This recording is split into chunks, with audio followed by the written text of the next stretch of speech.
भगवान की जय। जी उत्तराखंड से।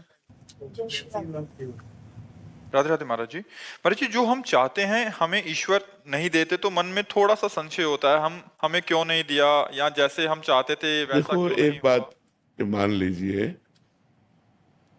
ये हमारे ईश्वर की दुकान है। क्या दुकान में आप जाकर बोलो ये वस्तु हमें दे दो, वो आपको दे देगा? दुकान में वस्तु लेने के दो अधिकार चाहिए। पहला अधिकार अर्थ का, आपके पास रुपया होना चाहिए तो आप दुकान से वस्तु ले सकते हैं, या आप घर वाले होने चाहिए। घर वाले होने चाहिए तो घर वाले हैं तो आप गए, बोले भैया वो जरूरत है, जरा हमारे वो सामान देना, तो वो बिना तौल के उतने अपने जितने दे देगा। पैसे से मतलब नहीं। क्यों? क्योंकि घर वाला है। आप दो में से कौन हो?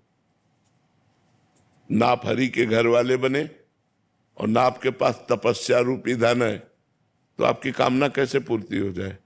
आप बोलिए, कैसे पूर्ति हो जाए?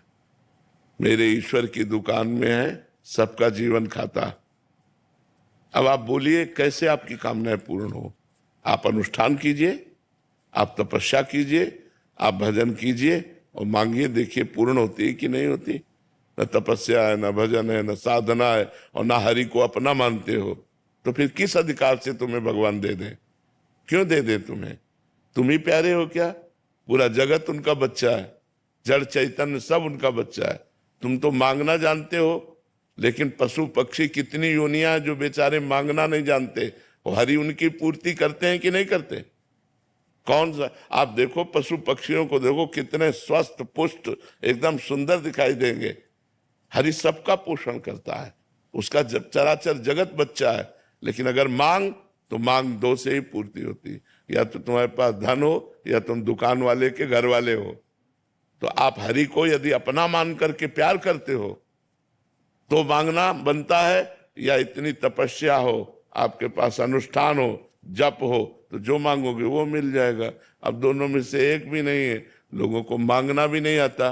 ठाकुर जी के पास जाते हैं, बोलते हैं मैं एक भोग लगाऊंगा, हमारा काम कर दो। ठाकुर जी से मांगना भी नहीं आता। ठाकुर जी को ठाकुर जी मानो यार, प्रभु को प्रभु मानो, और अपना स्वामी मानो, अपना प्रीतम मानो, अपना यार मानो, तो अभी काम बनने लगे। आप क्या सोचते हो? आपके परिवार में कितने लोग हैं? परिवार में कितने लोग हैं? 13। 13। 13 तुझको अर्पण कर दो। क्या लागे मेरा भी सारी बात बन जाए। वो ऐसे रीझता है। जैसे देखो, हमने एक बार उदाहरण में बताया था कि जैसे एक पिता मानो 4 बेटे हैं और 4 बेटों को एक एक सेव दिया, पिता ने ही दिया।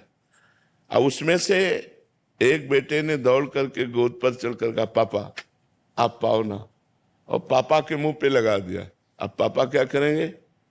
उसके हाथ से सेव ले लिया और अपने हाथ से उसको पवाएंगे। अब जो दुलार इस एक को मिलेगा वो 3 को नहीं मिलेगा।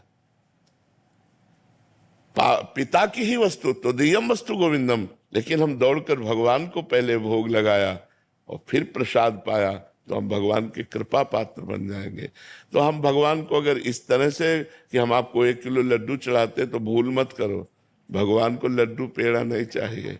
भगवान अनंत ब्रह्मांडों के स्वामी हैं, उनको तुम्हारा भाव चाहिए। तो भाव है नहीं, प्रेम है नहीं, तपस्या है नहीं, तो कामना क्यों पूर्ति हो? हमें बताओ ना कैसे पूर्ति हो कामना की। अगर हम भगवान से कोई चाह पूर्ति कराना चाहते हैं तो हमें 2 में से एक होना पड़ेगा। या तो भगवान के बनो, पक्का पूरा सबल तेरा तुझको अर्पण, क्या लागे मेरा, या तो ये आओ, और या फिर तप करो, और फिर देखो कामना की पूर्ति होती कि नहीं। ऐसे कामना की पूर्ति नहीं होगी। ऐसे भगवान को कोसो मत। संपूर्ण सृष्टि भगवान का बच्चा है, और संपूर्ण सृष्टि को आवश्यक सामग्री भगवान सबको दे रहे। कामनाओं की पूर्ति के लिए आपको तप करना पड़ेगा, आपको भजन करना पड़ेगा। कामनाओं की पूर्ति के लिए आपको भगवान से प्यार करना पड़ेगा, तभी आप ले सकते हैं। योगेंद्र उपाध्याय जी।